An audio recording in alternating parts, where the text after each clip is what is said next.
In the 14th Minitab tutorial, we visit the heat treatment facility at Smartboard Company. Here the skateboard axles are subjected to heat treatment, in order to achieve the material strength required by the customer. In addition to the heat treatment parameters, the copper content in the skateboard axles also has an influence on the material strength. Against this background, this Minitab tutorial will investigate the relationship between copper content and material strength, on the basis of existing historical process data. For this purpose, we will first use a simple correlation analysis in this Minitab training, to investigate whether a reciprocal relationship can be established between the amount of copper in the material, and the axle material strength.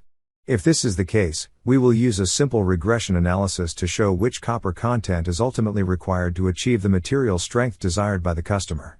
As part of our correlation analysis, we will become familiar with the important Pearson correlation factor, in order to obtain a quantitative statement, as to whether the relevant influencing factors correlate weakly, strongly, or not at all. In this context, we will learn the basic principle of correlation analysis, based on the method of least squares, in detail by actively calculating a complete correlation analysis step by using a simplified data set, in order to understand how the results in the output window were obtained.